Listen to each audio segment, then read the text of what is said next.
Well, thank you for joining us. This will be the last class of Creation Science 101. We've only covered about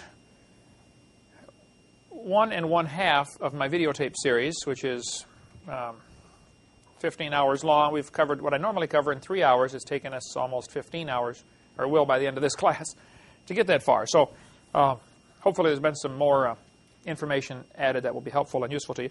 We left off last week talking about the canopy of water that was above the earth. The Bible teaches in Genesis 1, 6, and 7 that there was a layer of water above the atmosphere. This is called the canopy theory. We've been talking about that the last few hours in here, about the time before the flood when something was different. Probably only a small fraction of the flood water was found in the canopy. Probably most of it was found underneath the crust of the earth. Maybe only 6 or 10 inches of ice or water would be above the atmosphere. It wouldn't take much more than that to filter out UV light, for instance. These glasses have a UV filter on them, and you can't even see it. I mean, it's so thin. It doesn't take much to stop UV light. And so I don't know how thick the canopy was. That's just a theory. But we do know that water will block out certain things. For instance, the sun produces lots of things besides light. It produces gamma rays, X-rays, beta rays. All those ray boys come down here, and they're pretty hard on your carcass. They will actually destroy your body. It causes a lot of damage. A canopy of water above the atmosphere would prevent that in the pre-flood world. And that things from the sun that are coming down, particularly X-rays, are very dangerous. They go right through your skin. You go to the hospital to get an X-ray. Of course, they use a higher dose of X-ray than you get from the sun. But you could take X-ray film that they use at the hospital, walk out in the yard, take it out of the box, put it back in, go inside and develop it. The sunlight produces X-rays. It'll ruin the film if they don't keep it protected. X-rays go right through your body, and they will expose what's inside. X-ray machines, basically they're sending out a blast of zillions of itty-bitty tiny bullets, real small. They go right through you and make a shadow of what's inside. Sort of like a machine gun or a shotgun, blasting you full of holes. And I tell people this is why many radiologists have a negative outlook on life, because they look at this kind of stuff all day long. But your skin especially suffers from this, X-rays from the sun. Your skin gets blasted all day long, and you have 3 basic layers to the skin, the dermis, epidermis, and subcutaneous, where the fat is stored. X-rays go blasting through your skin and blow it full of holes, and your body must fix the damage. And it happens, all day. Millions of cells have to be replaced because of damage from the sun. And the more exposure to the sun you get, the more damage you cause to your skin. And after 50 or 60 or 70 years, your skin begins to lose the war. It can't keep up with the damage, and pretty soon everybody starts to notice you are losing the war. As your skin begins to wrinkle up, this is one of the primary causes of aging and wrinkling, is this damage from the sun. There's other causes involved, like the damage that's now happening to the plants that we're eating. Not only are we being exposed to sunlight since the flood's been over, being exposed to a different kind of sunlight, our plants are being exposed to a different kind of sunlight, so they're also not having the nutritional value that they used to have. Anyway, concrete will stop X-rays, lead stops X-rays, and water stops X-rays. Several other things stop them.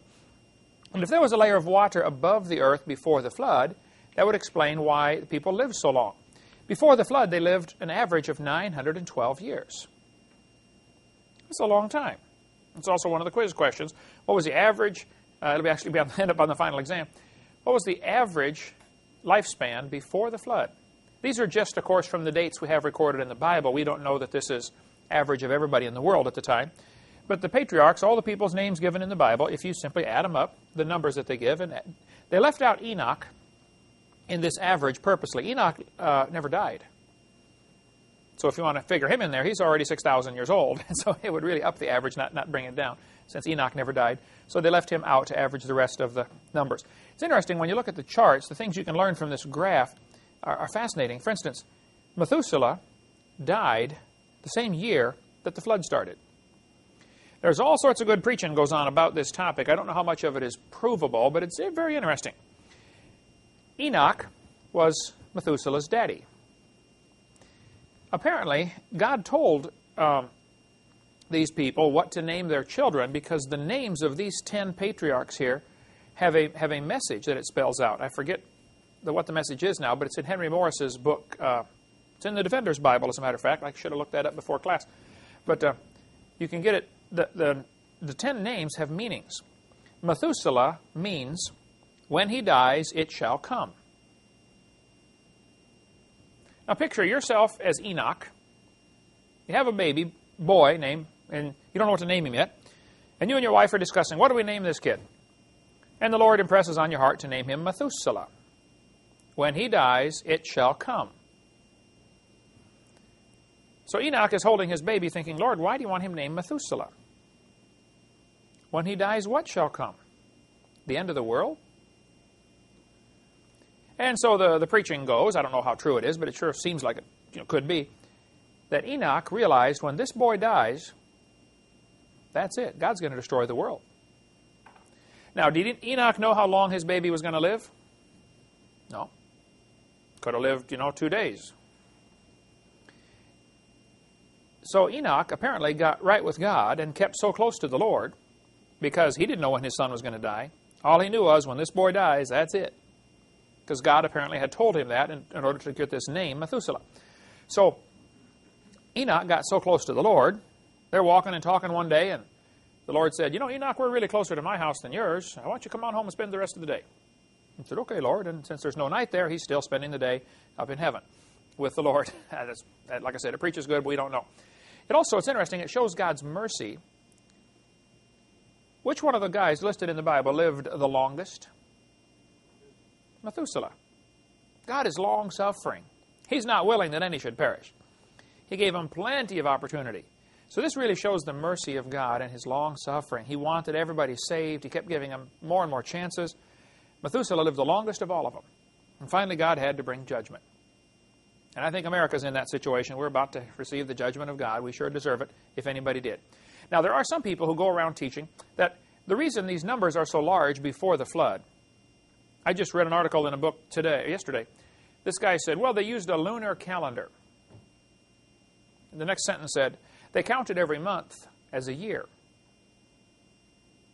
So the guy was explaining why they lived to be 900 years old. He said they didn't really live to be 900. You have to divide their age by 12. Well, there are some real problems with that, because Enoch was 65 when he begat Methuselah. 2 of these guys were 65 when their son was born. And see, divided by 12, he's 5.5 when he becomes a daddy. I don't think so, okay? That would be an even bigger miracle than having him live to be 900. So it just simply is crazy to say that this is anything other than really living to be 900 years old. They really were. Probably the reason they were, several reasons. Number one, they would have a pure gene pool. No defective chromosomes. Today, the average person has about 4,000 defective genes. A gene, in case you don't know, is if you took a ladder, an extension ladder from here to Chicago, about 900 miles, and you had somebody stand on the other end while you started twisting it here. You twisted and twisted and twisted and twisted. By the time it gets all twisted up from here to Chicago, what are those things they sell at Taco Bell? The cinnamon twisters, okay? Sort of like that, all twisted up. That would be roughly what a chromosome looks like. Each cell in your body has 46 of those little chromosomes. The rung of the ladder would be a gene. So the illustration people use is a twisted ladder. Pretty tough to draw 2D, what a 3D ladder would look like twisted. But each of these things across here is a rung of the ladder. Each of those is called a gene. The whole thing is called a chromosome, or a DNA strand, deoxyribonucleic acid. The same thing as a chromosome, deoxyribonucleic acid. And this thing right across here is one gene, G-E-N-E. Now, when you get regenerated in Christ, you're being regened. Totally new person. New genes. That's where the word regenerate comes from that word gene. Now, that'll preach too. But during conception for the baby, half of this chromosome comes from the mother and half comes from the father. The problem is, it splits down the middle. Now let's take a ladder that is twisted from here to Chicago. We're going to split it all the way down the middle. It's going to unwind itself. And it's going to get the other half of the ladder from the mother or father, depending what your case may be. And it's going to wind itself back together. and all those genes are going to line up. Absolutely phenomenal how this can happen. And that's one chromosome. You got 46 that are doing this. And 46 chromosomes in every cell of your body. So, radiation from the sun is one of the things that causes damage to these genes. You often see people at the hospital when they're going to get an x-ray, they will put a lead apron over where the ovaries are on a woman, for instance, because they know the x-ray could damage the chromosomes, could damage the genes for the next generation.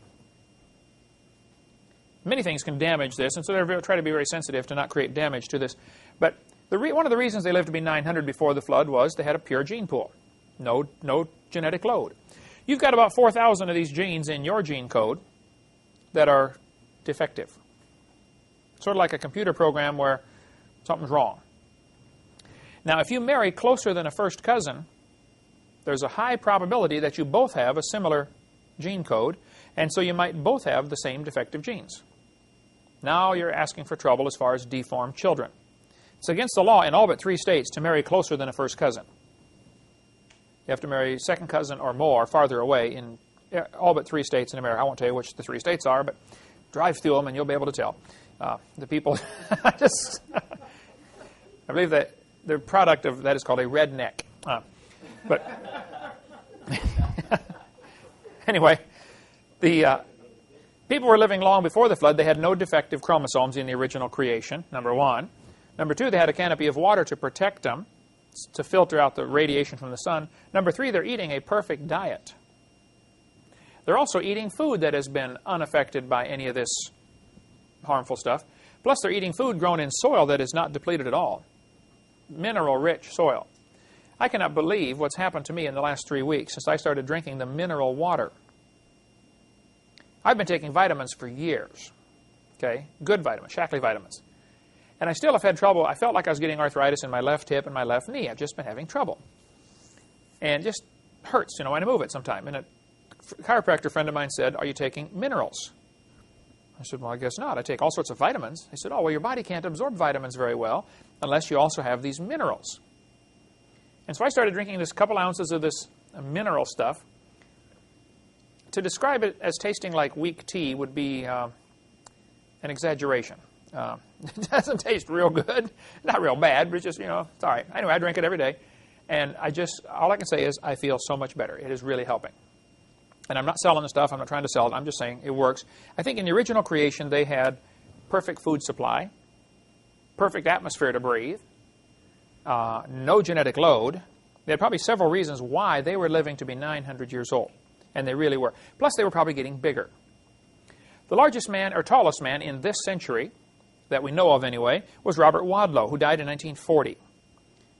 He was 5'6" when he was 5 years old. When he was 12, he was the world's tallest Boy Scout at 7'4". He finally, when he was 22 years of age, started getting trouble with his knees from his growing so fast. He grew to be 8'11¼ almost 9 feet tall. And he had trouble with his knees, and so they made special leg braces for him. And one of the braces rubbed a sore on his ankle, and he got gangrene in the sore and died at age 22. He had a size 37 shoe. There's a life-size statue of him in Alton, Illinois, where he lived, just by St. Louis. There's me standing next to it. I can stand flat-footed and touch an 8-foot ceiling. I could not touch his chin. There's Robert next to his brother and his dad. He was a big boy. He weighed 500 pounds. He doesn't look very fat, does he? He's a big fellow. I think before the flood, they were bigger than that. Now, this is a drawing, not a picture, of a skeleton that was alleged to be found in a coal mine in Italy back in the 1850s, I believe. Now, some of the scoffers have ridiculed this drawing, saying when you find a skeleton, the ribs are not in place. Well, I understand that, okay? The ribs are going to collapse and it's going to be flattened out. They're not going to be up in place like that. This is just a drawing of what they said they found in this coal mine. There are numerous stories and legends about giant skeletons that have been found. And this man was supposed to be 11 feet 6 inches tall. Well, long, not tall. He's laying down now. But 11 foot 6. Can you imagine having one of those guys on your basketball team? Hey, throw the ball to Herman. Okay, drop it in, Herman. Right there. You could stand on the free throw line and probably drop it in the hoop. They could shoot 100% from the free throw line. In my seminar, I tell the story how some people get upset with me and they say, now, Mr. Hovind, you said that was a skeleton of a man. Maybe it was a woman. Well, that's a fair question, but I taught biology and anatomy. I happen to know how to tell the difference between a male and female skeleton. It is not the number of ribs. Only Adam was missing a rib. By the way, there's only one bone in the human body that will grow back if it's removed. The bottom rib. The only bone that will regenerate. There's this interesting story in Creation magazine just a few months ago. If you get from Answers in Genesis, Creation magazine, about this a doctor who was in a car accident and had smashed his face in, and they were going to rebuild the bones in his face. He went in for surgery many, many times, and they kept opening up his side, taking pieces of bone out to use it to graft to rebuild his facial bones. And so this doctor asked his doctor, aren't I going to run out of bone down there or something? You keep going in the same spot to get bone for grafting in my face. He said, no, the only bone that grows back in the whole human body is the lowest rib. Interesting bit of trivia. As long as you leave the coating, called the periosteum, the rib will grow right back. So, Adam had a rib taken out. That, of course, is not going to affect his gene pool. If you cut your arm off and you have children, will your children be born with no arm? No. And if God took a rib out of Adam, that wouldn't affect his children any. And it's surprising how many people today still believe women have more ribs than men. It just simply is not true, okay? Now, it is true there are people who have one extra set of ribs more than everybody else. So that happens. It's a genetic thing. Sometimes people have 13 ribs, pairs, instead of 12. But it's pretty rare, and who cares anyway? But it's not a male-female thing, okay? Everybody has the same number of ribs. But there are two ways to tell the difference between a male and female skeleton. One is to look at the feet. If they're pointed toward the mall, it's a woman.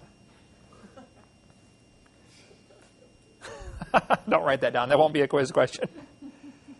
One lady said, no, Mr. Hovind, her feet are pointed away from the mall because she died after shopping. That shopping's hard on these women. I said, okay. The second way to tell the difference is to look at the process on what's called the temporal mandibular joint. That's the place where the jawbone, the mandible, hooks onto the skull.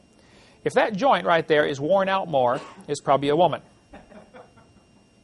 One lady said, that's because we got to tell you men everything twice. You don't listen the first time. I said, well, I'm guilty of that too.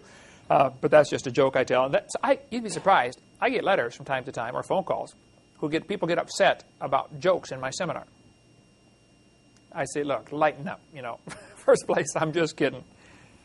They say, are you against women? I say, my own mother was a woman. No, I'm not against women. She comes from a long line of women, matter of fact. So, no, I'm not against them at all. But there are other differences between male and female skeletons. These two are not the ones. But some giant skeletons have been found. That's what I want to talk about tonight. In Indianapolis newspaper in 1975, they quoted an article that was also quoted in Reader's Digest, Mysteries of the Unexplained, where it talks about a giant skeleton, 9 foot, 8 inch tall. That's pretty big. It was found in Indiana in 1879. And I don't know what became of it. Nobody's been able to trace down what happened to this giant skeleton. I have a theory about that, though, and we will get to that in a minute. A skeleton nearly 10 feet long was found in Humboldt Lake, Nevada in 1931. 10-foot skeleton up to the ceiling up there. Pretty good size. In Guam, there are some giant stones that are set up over there. And even today, the legend exists in Guam about the Leyte stones. I think that's how you pronounce it, Leyte, that are found. They said, who put these giant stones up here anyway? They said, oh, the giants that used to live here did that. It's still part of their custom that there were giants in Guam at one time. Giant people. In Walkertown, Indiana, which is up near South Bend, a group of amateur archaeologists opened a mound in 1925 and unearthed the skeletons of 8 giants ranging from 8 to 9 feet long, all wearing heavy copper armor. Through the bungling of the diggers and the disinterest of the Archaeological Museum establishment, these discoveries have now been scattered and lost. Now, the book Weird America by Jim Brandon, which I have in my library here, he goes through talking about some of these giant things that are found and about dinosaurs still living. And then he says, isn't it amazing they survive for millions of years? does good research and gets the wrong conclusion from the whole thing. Lompoc, California, down in Southern California. I'll be there day after tomorrow. In 1883, some soldiers were digging for a magazine, a place to store gunpowder, keep it cool out of the weather. They found a giant skeleton 12 feet tall. The Indians in that area, this was still during the time of a lot of Indians, you know, Indian wars even going on in 1880, they got upset because they had disturbed a grave. Now, in many cultures, of course, if you disturb a grave, that's one of the worst taboos there is. You don't bother a grave. And so the remains were reburied, and nobody knows where it is today. But this was reported commonly back in 1880s about this giant skeleton. This is from the book The Unexplained by Dr. Carl Schuker, who is a scientist in England and writes extensively about unusual phenomena like this. You might also want to contact Todd Jurasik. He's a friend of mine in Oklahoma who does a lot of research on giant skeletons that are found. He's writing a book about it. I've been after him. I say, Todd, he calls once a month or so. I say, finish the book, because he's collected an enormous amount of material on these giant skeletons, giant humans that are found. A skeleton 12 feet tall was reported in Tucson, Arizona in 1891. The man had 6 toes, long hair, and a bird-shaped headdress. Where else do you read about 6 toes in the Bible? Who knows? Who had six fingers and 6 toes? Anybody know? Goliath's brother, or cousin or uncle or whatever he was, had 6 toes and 6 fingers.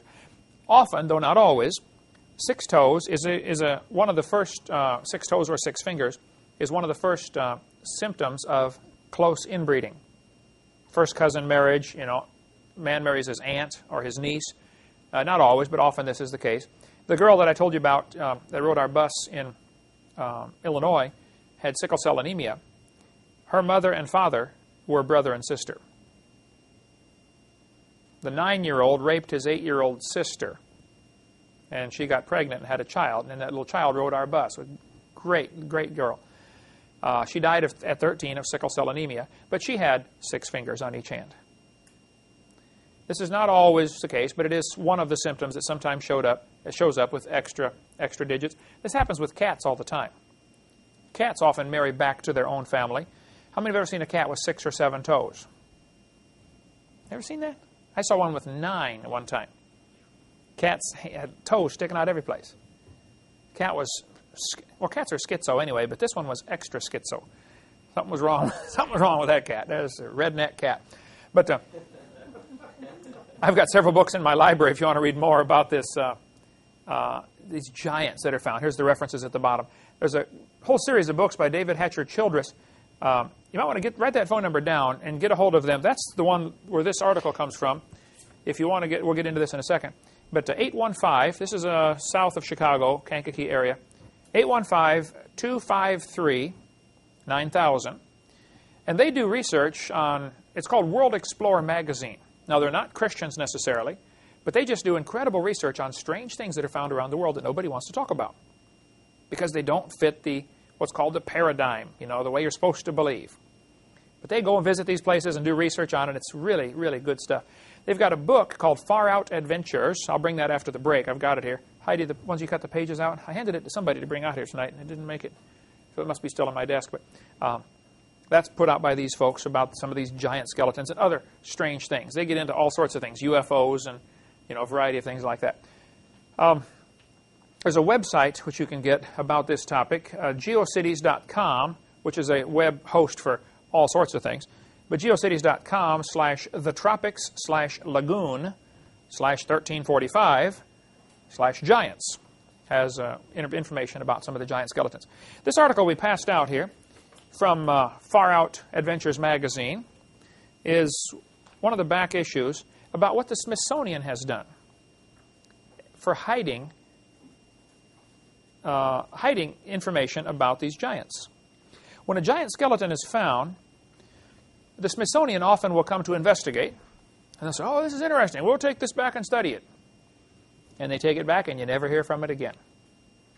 It's reported in here, I got several things in here, that an entire barge full of artifacts was taken out in the ocean and dumped from the Smithsonian.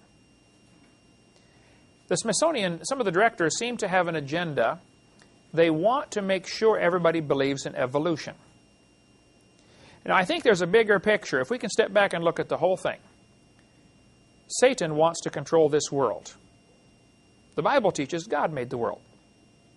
Now, if you get a bunch of people together who believe God made the world, they believe they have rights that came from God.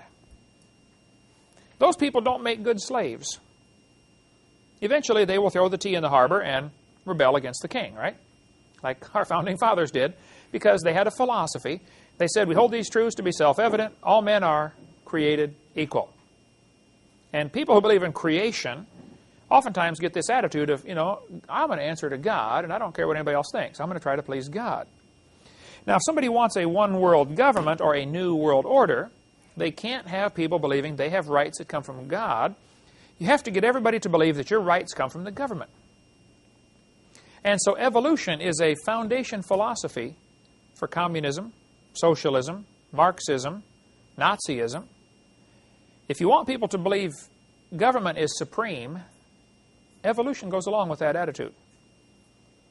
But if you want people to believe that God is supreme and laws come from God, then creation is the foundation for that thinking.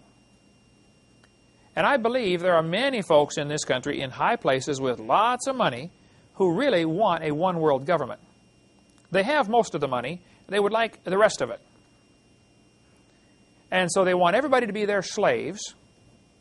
And they want to be the elite, and we will be the rice farmers, those that they allow to live, however many that's going to be, whatever they need, And so there's a real strong push among some of these institutions like Smithsonian, and probably everybody that works there doesn't know this and maybe doesn't care.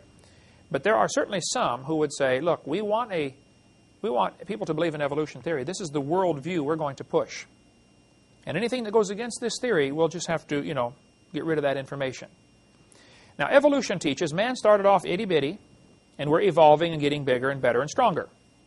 Isn't that what the theory teaches? If you find a 12-foot skeleton, what does that do to your theory? It shoots it down. Suppose the opposite of evolution is true. Suppose we were made in God's image. Let's just suppose now, okay? Suppose Adam and everybody back here was 12 feet tall. If you're 12 feet tall, how fast could you run? In a perfect environment, 30% oxygen, perfect food supply. You don't need a car. You run to Grandma's house, right? Of course, they didn't have a grandma either, but it was just, or a mother-in-law either. That's why it was paradise. But no, actually, my wife has a great mother-in-law. But I think the time before the flood was just a lot different. They probably were huge back then. And you can take this home and read it. For those of you watching the tapes, of course, I'm not going to make a copy for you. You have to get your own book from the World Explorer magazine. Keeping in mind, it's not a Christian organization. It's just fascinating research on giant things or unusual things that kind of just disappear when they get in the Smithsonian, the attic of the nation, it's called, and they disappear for sure. Right now, in Lovelock, Nevada, in Lovelock Cave, in 1911, they found this giant human skull. The person that had this skull would have probably been 10 feet tall, assuming normal body proportions. The skull is still there on display in Winnemucca, Nevada. If you're ever driving across Nevada, stop in, because there's nothing else to see when you drive across Nevada.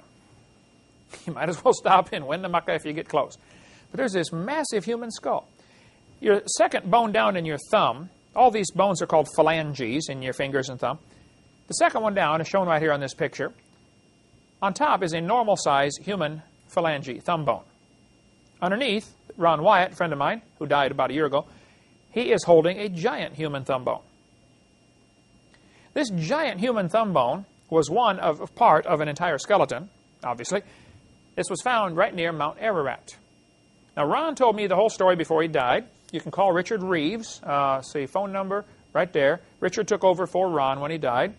Richard's number is 931-486-0557, and listen to the story. But Ron said that they were exploring around the area where Noah's Ark is in Turkey. He's been over there bunches of times doing research over there about Noah's Ark. And they found this large stone. It was very, very faded, but they could make out an image on there. He said there were two stones, apparently gravestones. One of the stones had what looked like a boat carved in there with a bow over the top of it, apparently symbolizing the rainbow over Noah's Ark. Walking away from the boat, there were 2 big people and 6 small people. One of the big people had their eyes closed. So they assume this is symbolism for this is the grave of one of the big people on Noah's Ark. The other tombstone had both of the big people's eyes closed. So they're assuming, hey, this is Noah's grave, this is Mrs. Noah's grave. Now, in that culture, Islamic, you don't disturb a grave. But they did. They dug it up. The coffin was over 12 feet long. The skeleton inside was 12 feet tall, assuming it was Mrs. Noah. Inside were all sorts of jewels. Apparently, pre-flood jewels. This seems reasonable anyway. The mayor of the city over there that was with on this expedition, they covered the grave back up and didn't disturb anything. When Ron went back several years later, the gravestone had been smashed, and the coffin was gone, and the jewels were all gone. And so all they can surmise is that somebody in the government over there, decided to go become rich. Ron dug around in the dirt and did find a few more of the bones that apparently when they moved the skeleton, some of the bones, fell apart. Here's one of the thumb bones right there. This person would have been probably 12 feet tall.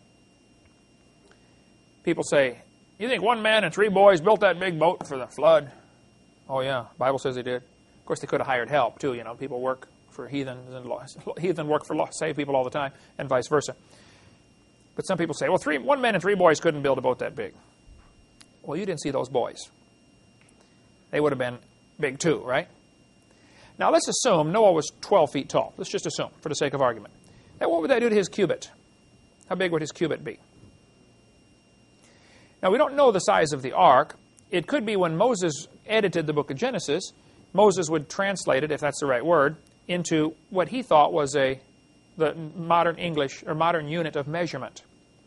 For instance, if I was going to translate an ancient document from 2,000 years ago and they're talking about shekels, it would make sense for me to write it in English as dollars and cents, right? So it could be that Moses edited Genesis and he might have used what's called the Egyptian cubit, which was 20.6 inches. My cubit happens to be very close to that, 21 inches. 20.6 inches is an Egyptian cubit. The standard Hebrew cubit seems to be 18 inches. Everybody's cubit is slightly different, but that's, who cares? Anyway, the ark might have been really big. This thigh bone, let's see. Don, would you grab that off the table over there? I'm wired in here. This is a replica of a thigh bone that was given to me. Joe Taylor, his phone number there, he makes the castings of this thing. That's good. Just bring it up right there, yeah. And if you see over there in the corner is the drawing of what the guy would have looked like. This is the thigh bone. It's upside down here. From a giant skeleton that was found when a road construction crew was digging with bulldozers across part of Egypt. They think they went across an ancient battlefield. They don't know. There's all kinds of skeletons out there. This guy would have been about 13 feet tall, if proportions hold true. I can't vouch for what happened to the originals. That's good, Jan, thank you. But that's a good-sized thigh bone. Here's Joe Taylor, the guy who makes the castings of it, standing next to it, telling about it. Egyptian construction crew ran into a burial ground and found several burials of giant humans, some 16 feet tall. I was asked to sculpt a model based on one femur. The size femur would have belonged to a man 16 feet tall. The Bible tells of giants before and after the flood. Goliath was 9 foot. Actually, Goliath the Bible says he was 6 cubits and a span. Well, a cubit is at least 1.5 feet. That's the small cubit. 6 of those is 9 feet, and a span is 9 inches. So if Goliath was 9 foot and 9, then the Bible says Og, King Og, was somewhere between 12 and 18 feet tall, because the Bible says Og's bed was, I forget how many cubits it gives, but you can look up Og in the Bible. Either he just liked having a big bed, or he was really a big fella. But he would have been pretty big, and this was after the flood. Giant skeletons have been found in Texas, Arizona, Europe, Ohio, and in the Bible lands. There are giant bones in rocks supposed to be hundreds of millions of years old. That's the problem, is that stupid evolution theory that hinders people from doing research. Here's a kid standing next to the replica of the thigh bone here that was found in Egypt. In Turkey, giant jaw bones are on display right now. Ron said they wouldn't let him open the case to take the jawbones out and look at them because they don't want people handling these things. This may be from Noah's grave or Mrs. Noah's grave. We don't know. But across what's called the TMJ, the temporomandibular joint, where your jaw attaches, average human is probably about 3.5 inches. That's the width of your jawbone across the joints. This was 6.5 inches. Any one of us could put your head inside the jaw and rattle it back and forth. This would be a giant person. We would assume, or else they had a huge jawbone, one or the other. Up in Wasaukie, Wisconsin, I went up there and met Mrs. Ailes. She owns the resort where some giant bones were found. This is in Wisconsin. We'll talk about that right after the break when we get back. Talk about some more of the giants that are found. Let's take a few-minute break here.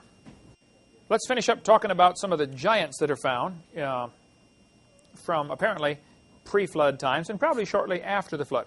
I was up in Wisconsin. I heard about this article in the newspaper back in 1904 of a giant, several giant skeletons that were found inside an Indian burial mound. So I was driving right past Wasaukie, Wisconsin one day last year, and so I decided to stop and see, chase it down, see what I could do. It's been 1904. It's been, nearly 100 years. But I found the place where these Indian mounds were. They're now underwater. You can just see the tops of them sticking out above the water. They built a dam and filled this valley in with for it's a lake. The person that owns the property where this was Mrs. Ailes. Now, she is 94 years old. So she was born just a couple of years after this was found by her father, I believe, is the one who found these giant skeletons. Here's what the newspaper article says. Near the outlet of Lake Nockabee, which is where Mrs. Ailes' resort is now, in northeast Wisconsin, mounds were found containing hundreds of skeletons. One skull was about 3 times the size of the ordinary human, and other bones were correspondingly big. Now, this is an article from 1904. So I stopped, found Mrs. Ailes. She's 94 years old, still runs her own resort there. People rent cabins, to come go fishing on the lake. I said, Mrs. Ailes, what's the story about these giant bones found on your property? She said, oh, come with me, I'll show you. We went out in the front yard, the lakeside. She said, you see that little island right there? I said, yep. She said, that's the top of an Indian mound, apparently Indian. It's the top of a mound anyway. That's where the bones were found. I said, what happened to them? She said, my dad gave it to a doctor, gave the giant skull to a doctor, and his widow is still alive. She's 104 or 5 years old. She's in a nursing home. Apparently the dad kept this giant skull for a while because she said she had seen it, this giant human skull. And then I don't know how many years later it was, he gave it to this doctor. And she said, I don't know what his widow's done with it. She's in the nursing home. I'll ask her next time I see her. 104 years old. I haven't heard back. That's the last I heard. But there's Mrs. Ailes' phone number. You can call it up and check it out for yourself. But this was a story reported from here up in Wisconsin about giant human skeletons were found. The Bible says there were giants in the earth in those days. Now, what factors would cause them to grow to be 10 or 12 or 14 feet tall, I don't know. But I know a lot of the footprints that are found in rock, the human footprints like the ones in Glen Rose, Texas, that are found with dinosaur tracks, the footprints are huge, 16 inches long. Some of them 24 inches long. Shaquille O'Neal is a pretty good-sized basketball player. His shoe is a size 22, so it would be, I don't know, about yay long. Mine is a size 10.5. I'm 6'1", size 10.5 shoe. Shaquille is a size 22. I've met people that have size 18 shoes. I'll show you some pictures of those in our next class when we get to that point about the giant human skeletons. We'll get a little more into the giant insects and giant animals that are found. But the time before the flood is probably the time when these giants lived. The Bible teaches us that we are made in God's image. It's pretty clear. Genesis chapter 1, God said, I'm going to make man in my image. Now, there's all sorts of arguments about what does this mean. Does this mean God has a body like we do? No, that's not what that means. The Bible teaches very clearly that God is a spirit, and they that worship Him must worship Him in spirit and in truth. John chapter 4. So this is probably a moral likeness. We have a consciousness of right and wrong. I was on a radio, 2 radio programs this afternoon just before class, and one of the things that comes up is, if evolution is true, how do you determine right from wrong? Where's the standard? If we were going to build this room, and I got all you guys and said, okay, I want you to help me build this room, and I gave everybody a ruler, but all of them were different standards. On yours, this is an inch. On yours, this is an inch. On yours, this is an inch. On yours, we have a regular inch. If everybody had a different standard of what an inch was, or a meter, if we all had different standards, how would this room turn out if we're all working together to try to build it? Not too good, would it? Wouldn't be good at all. You have to have a standard, even if it's wrong, just so you all have the same standard, just something to go by. And the problem is, America has lost the standard for determining right from wrong. How do you tell right from wrong? Think about it. If evolution is true, how do you tell what's wrong and right? We used to have a standard we went by called "Thus saith the Lord." But we've lost that. We've left that. We haven't lost it. We left it. The standard for determining right from wrong. People say, do you think abortion's right or wrong? I say, well, let me ask you a question. Do you believe in creation or evolution? Because that's going to determine how you make your other decisions. Is murder right or wrong? Well, do you believe in creation or evolution? Because that's really where it's going to start. If you believe in evolution, I'd like to know how do you determine right from wrong? If evolution is true, why do people have a conscience? Why do we have love and justice and mercy? And would those emotions evolve? Does a lion feel bad when he kills the zebra and eats him? No. He's glad. He's going to do it again, right? Plans to. Why doesn't the animal world develop these feelings of pity and emotions like that? If evolution is true, if evolution is really true, then no humans should be alive today that have feelings of love and justice and mercy and pity. They shouldn't have survived. That should have been weeded out a long time ago. So this verse about being made in the image of God, I think is talking about a moral likeness. There's whole sermons, there's whole books just on this, what does this verse mean about the image of God. But here, the Bible teaches we're made in God's image, and the textbooks teach the kids, this is Grandpa. Right? How many of you learned about cavemen when you were in school, about us coming from an ape-like creature of some kind? So what about these cavemen? The kids are taught this in school. They're taught we came from an ape-like ancestor. Is it possible for an ape to turn to a human?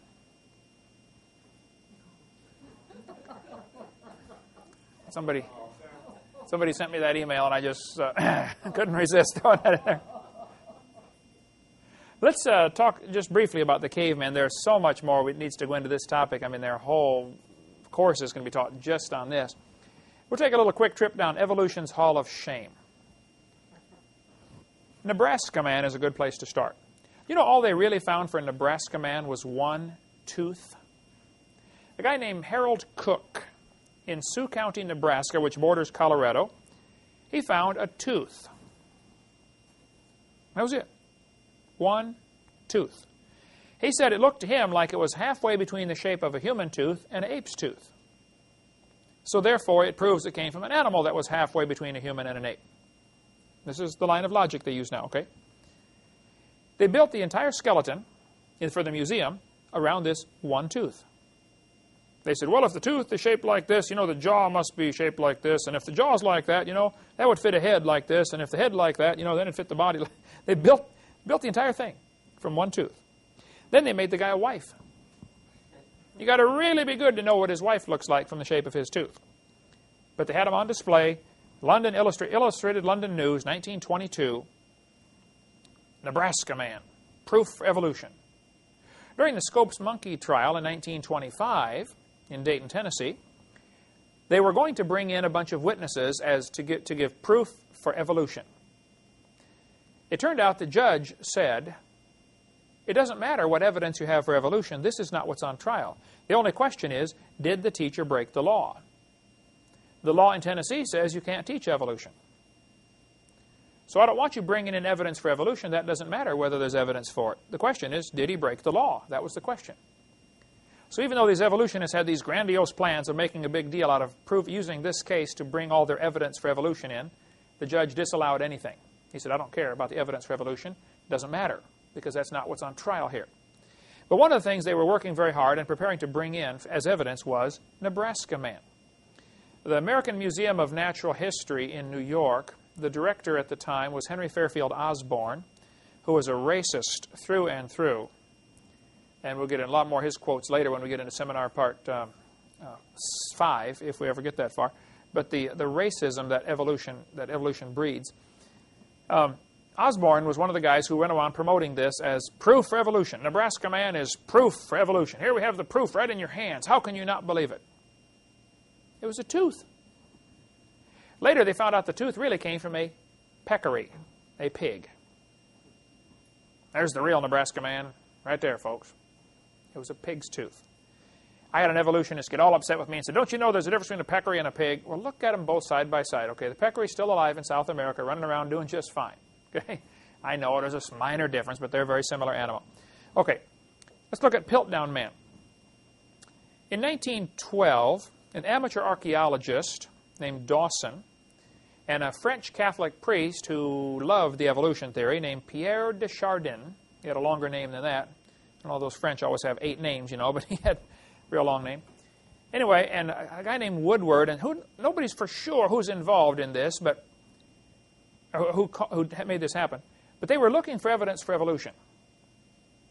Now, if you get somebody who's determined he wants to find evidence for his theory, he's eventually going to find some evidence for his theory, even if he has to interpret what he finds in the light of his theory, which is probably what everybody does. We're all guilty of that, okay? Which is why you have to have other people check your work and say, hey, here's where you're wrong. Sorry about that. Well, this Catholic priest, Pierre de Chardin, and these other guys were digging around in this gravel pit looking for the missing link. Now, keep in mind, in the early 1900s, evolution theory had been out for 60 years. Darwin had predicted, we're going to find evidence for my theory. It had been 60 years since Darwin's theory came out, and there was still no evidence. So they started getting pretty desperate. And so people were looking for proof for this theory. And so probably Woodward or the Catholic priest Pierre de Chardin took a human skull, just the skull cap, the top part of the skull, and the jawbone from an orangutan, an ape. They broke off the places where they would normally fit together, where the hinges go together. They broke those off because it would be real obvious they didn't go together if those pieces were on there. So they broke off the important pieces. They stained them with, first they treated them with acid to make them look old and pitted, stained them with some kind of chemical to make them look old, and went out and buried them in the gravel pit, close to each other. They went out fossil hunting a few days later, and guess what they found? Oh, look at this. Wow. Proof for evolution. They planted it themselves, apparently. This came to be known as the Piltdown Man because it was from Piltdown, which is near England. Or it's in England. It's near London, England. The Piltdown Commons, I believe. It was a gravel pit. Piltdown Man was in the textbooks for 40 years. All the kids for 40 years were taught, we've got proof for evolution from the Piltdown Man. If you'd went to school, if you had gone to school in the 1930s or 1940s or early 1950s, your textbook would have said, evolution is true, and here's the evidence for it. And Piltdown Man would have been one of the things you'd have to learn and study and memorize. 1953, it was exposed as a fraud. See, here's the problem. When they get these cavemen, somebody will find the bones. They will reassemble it, what they think it looked like, because the bones are usually pretty broken up. I believe, for instance, Lucy, the skull of Lucy had 200 pieces. Talk about a jigsaw puzzle. First place, you're not even sure you have all the pieces. Try to put together a puzzle like that. But they put together the Piltdown hoax. It was a deliberate fraud. Broke off the important pieces so they wouldn't discover the fraud. Then they made castings of those pieces, make a replica. Now, the replicas go out to museums all over the world. The real bones are kept locked in a vault where nobody can even look at them. Probably none of you in this room have ever met anybody who has seen the original bones. They lock them up like they're more important than gold in Fort Knox. Of course, there's no gold in Fort Knox anymore either.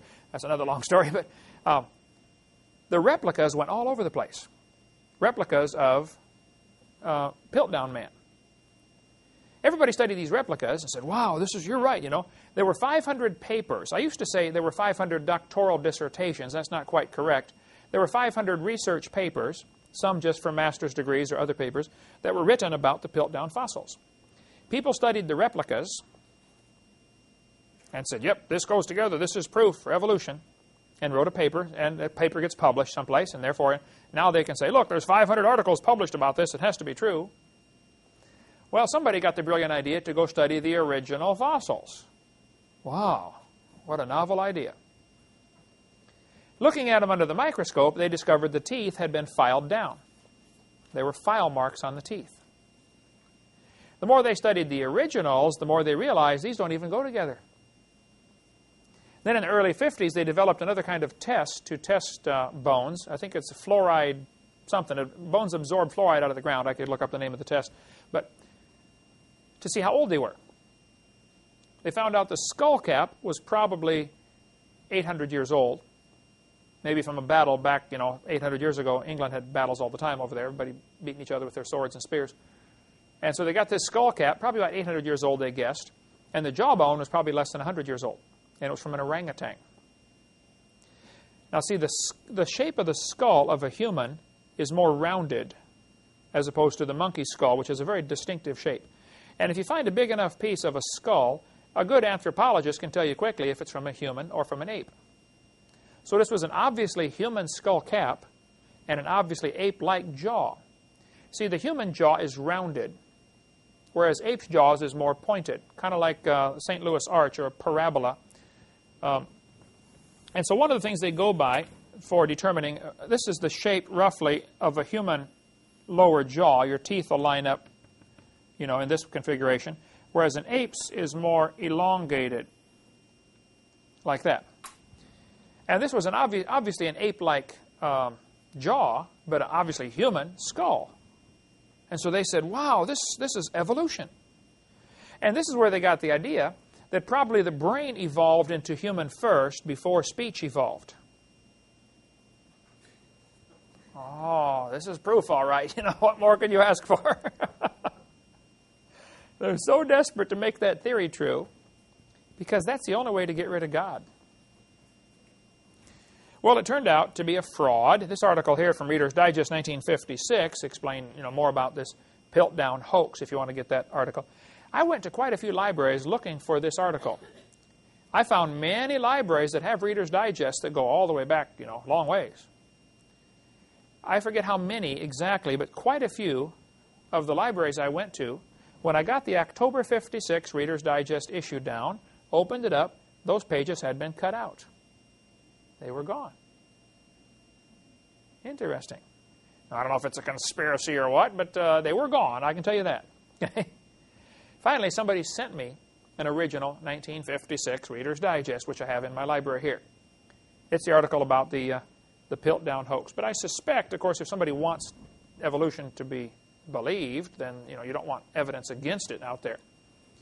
So there are probably some people who don't like this at all. Neanderthal man is one more that's in the textbooks. He's still in there today. Neanderthal, the name comes from the Neander Valley, named after some guy named, I believe it was Joseph Neander.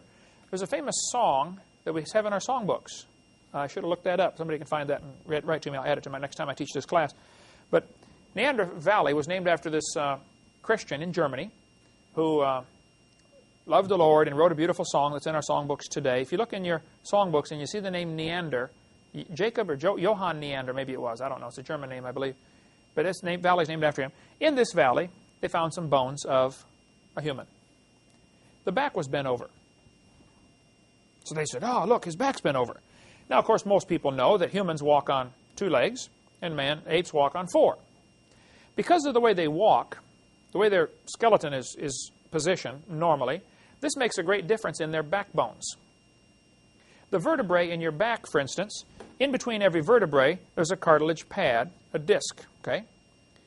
Because your backbone is under pressure this way most of the time, each of the bones is dished out to keep that pad in the center.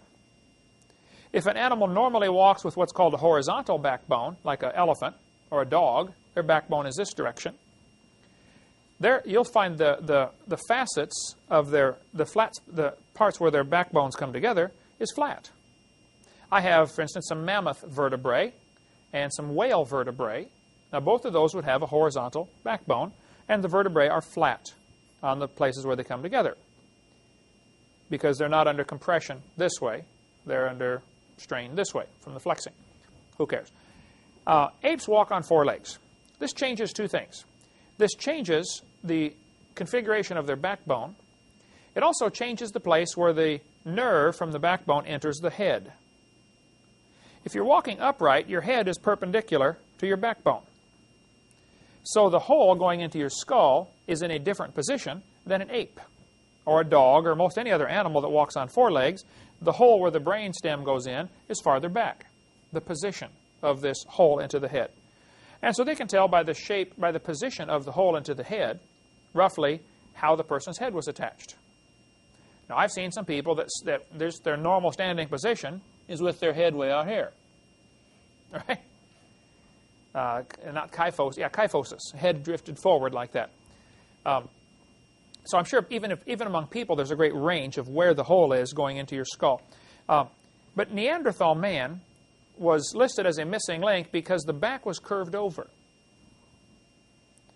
Well, they found out about 50 years ago it's because he had arthritis.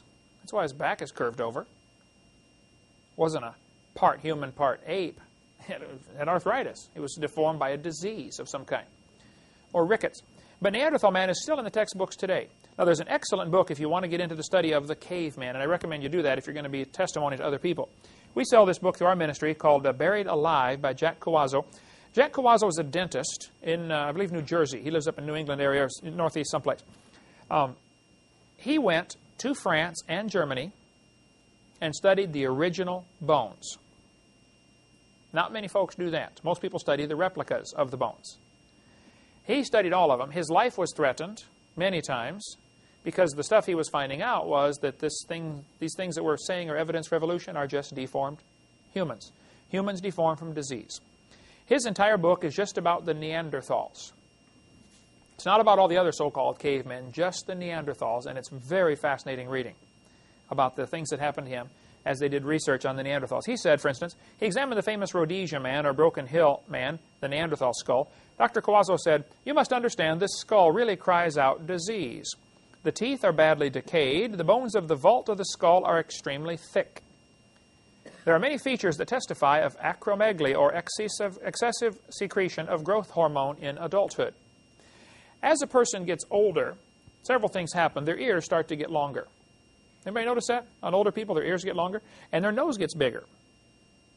This is because the glands are continually producing this hormone that causes these things to happen. Acromegaly. Some people get it really, really bad. Excessive secretion of this hormone. The thickening of the bones in the forehead and the eyebrow ridge getting thicker is one of the symptoms of a person getting older. If a person passes 90 or 100 years of age, their bones get thicker in the head. They really do get thick-headed.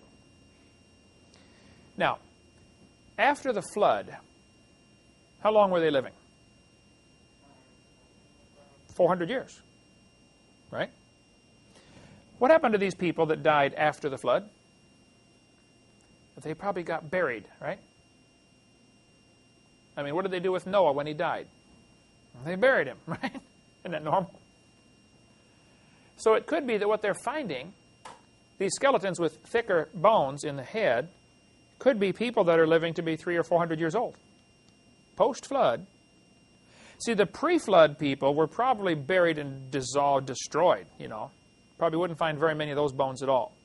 Some people have asked, well, hey, if there's a worldwide flood, why don't we find more human bones? I think there's several reasons for that. We get into a lot more of that on video number 7, the question-answer video. But for one thing, when God made the world, it was full of plants, full of animals, and only 2 people. 1,600 years later, it's still full of plants and still full of animals and still not full of people. So there's probably a lot more animals to be drowned than there were people to be drowned. Secondly, let's suppose that the people before the flood were 12 feet tall, just for the sake of the argument. You're going out looking for bones, but you believe in evolution. Because of your belief in evolution, you believe everybody in the past was 3 feet tall, right? You've already got this preconceived idea that says man is evolving and getting bigger and better. So you're digging around in the dirt and you find part of a bone that is gigantic. It would never enter your mind that it might be part of a human bone because of your preconceived idea. You would assume it must be from a giant sloth or a cave bear or a dinosaur or something. Okay? There's no telling how many bones have been misidentified because of the preconceived idea of evolution, as opposed to doing research from a creation perspective when things start to make a lot more sense. I'd recommend you get this if you want to get into the Neanderthal study at all. It's a fascinating book on the Neanderthals. They still list him today in the textbooks as one of the proofs for evolution, when it's just a normal human deformed by disease. The brains were actually bigger than ours. Now, they can tell from the bone about how big the person's muscles are. The more you work out with your muscles, the more it puts pressure on the bones, and the bones grow larger. Bodybuilders not only get bigger muscles, they get bigger bones. Take a look. Now, but the pressure of the muscle pulling on the bone will cause it to enlarge at that point. The body sends a message to the brain, hey, this muscle's pulling pretty hard, I need some more bone down here. And so the bone sends a message down, or the brain sends a message down to grow more bone. And so by studying the size of Neanderthal bones, they've determined the brain was larger than ours, about 1,600 cc, cubic centimeter, average. And they were incredibly strong. It has been said the average Neanderthal could probably pick up the average NFL linebacker and throw him over the goalpost. Unbelievably strong. About 5'10", I believe, was the average height, somewhere in there for the Neanderthals. But just massively built, really strong people. Now, their eyebrow ridge was different than ours. Of course, you could, if you could put a suit and tie on a Neanderthal and walk him down the street, nobody would look twice. He would look just like us. And all you got to do is drive around Pensacola, and you'll see some strange shaped skulls on people, right? You could line up the folks in this room and probably prove something, right? If you're determined to prove something. So I'd recommend you get and read more on that study. I wish we had time to go on into other stuff. There's a lot more cavemen. In the next course, we'll teach another 10-week course on this. We'll finish up about the cavemen and the Garden of Eden, what it was like. Not only were the people living longer, the animals were living longer. And the fish were living longer. Everything was much larger before the flood. We'll get into more of that in the next course. But I think that we've got the wrong idea in our textbooks. We're teaching the kids that man used to be small and he's evolving and getting bigger, when all the evidence is quite the opposite. And there are some folks like Smithsonian and some professors in universities who don't want kids to be exposed to any evidence against their theory. And so there is a real battle going on. And I hope you enjoy studying all that. If you have some people who've gone to anthropology class at the university and they've been taught evolution, you might want to get them this book, Buried Alive, or another one we'll get into next time called Bones of Contention, which is a tremendous book about all of the so-called cavemen. It's got a chapter on Neanderthals and a chapter on Lucy and a chapter on other ones, but we'll get into that later. We offer that through our ministry. Okay, God made a perfect world. Why? Well, he must have wanted our fellowship or something. I don't know. He wants us to love him. But he gave man a free choice. He had to do that, I think. Of course, God doesn't have to do anything, but I believe he did that because he could have made us robots, right? He could have made us like a computer or a tape recorder. You can speak into a tape recorder. I love you, I love you, I love you, and play it back. I love you, I love you, I love you. Ah, thank you, thank you. Doesn't mean anything, does it? You know, my wife is 5 foot tall. I'm 6'1". I can come home and grab her around the throat and say, you tell me you love me. Well, what's her choice, you know? It doesn't mean anything, though, does it? It's a lot better when I come home and she says, "Hi, dear. I sure love you." Wow. See, she doesn't have to. She wants to. And we don't have to serve God. If you don't want to serve God, you don't have to. He's not going to make you. He gave you a free choice. Now, when we do decide to serve God, now that means something. So if he would have just said, "Everybody serve God," well, okay, he could have done that, programmed us. But I think it was wise for him to give us that freedom of choice. And they chose the wrong thing. They chose to disobey. So then the curse came into the world. The Bible doesn't talk much about the curse, but there was a curse when things began to change, And then that messed up the world. Then you have a flood, which really messes up the world. That destroyed things big time. And a lot of people are looking at the world today and assuming this is the same way it looked to Adam and Eve. Totally wrong idea.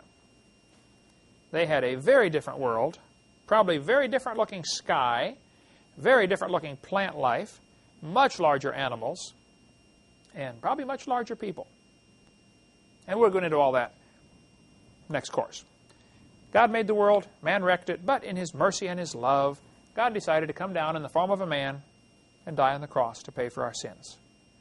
And 2,000 years ago, Jesus was born and grew up, lived a perfect life, died on the cross to pay for my sins and yours. And if you'll accept that payment that he made, your sins can be forgiven. You can be regened. You can be made a new person, regenerated. So 1969, February 9th, I said, "Lord, I'm a sinner. I'd like you to forgive me and save me." And he made a brand new person. The problem is, he left the old person there too. So there are now two Kent Hovinds that live in this body. There's the one that wants to do everything wrong, and there's the one that wants to do everything right. And they fight all the time. And whichever one I feed the most generally wins. That's a decision you'll have to make too. First, you got to make sure you got the Lord in your heart. If you're not saved, you ought to give your heart to Jesus and get saved. After that, it's your job to feed that new person and starve the old person. Paul said, "I die daily." Every day you got to crucify that old man, the flesh, that wants to do everything wrong. One quick illustration and we'll quit. Suppose your kitchen sink was broken. Water is squirting every place. You call me up. "Brother Hovind, my sink is broken. You know how to do plumbing?" "Oh, man, I've done a lot of plumbing. I love it. I got the tools. I'll be right over." So I grab my toolbox, run over, knock on the door, and you say, "Oh, Brother Hovind, I'm so glad you're here. Man, that sink, the kitchen's a mess. The water's going every place. But listen, I haven't had time to clean the house, Brother Hovind. I really don't want you to come in. Can you stay outside and fix it for me?" No. The first thing you have to do, you have to let me in, right? Now, as soon as you let me in, does that mean it is fixed? No, but that means I can start working on it, right?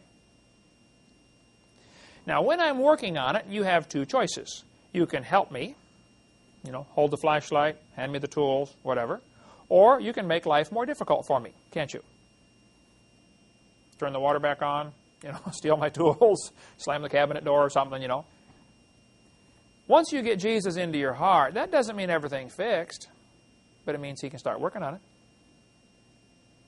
And so, 1969, I said, "Lord, I'd like you to come in and save me." And he did. Doesn't mean everything's fixed, but it means he's in there working. And now I've got a choice to help him out, or to make it harder on him. His goal is to make me like Jesus. Oh, he's got a long ways to go, but he's patient. He's still working on it, okay? That's his goal for you too. And he's going to take you to heaven one day and finish the job. "He which hath begun a good work in you will perform it." He will finish the job. Some of God's children, he takes them home and crowns them. Others, he crowns them and takes them home. "Oh, a child of God, you're not acting like one. Why don't you come on home up here? I can keep a better eye on you, and take you on home to heaven." So I think that's what happens. Okay, we'll get into much more about the creation later. It looks like at the rate we're going, this course is going to be several more courses before we finish the whole seminar. I want you to feel free to ask any questions you have. You folks watching the videotape, feel free to call. I get lots of emails and letters. It's much faster if you just pick up the phone and call. I'm usually in the office Wednesday, Thursday, Friday, and we'll be glad to take your call and answer any questions I can. Thank you so much. Hope you had a good time in the course.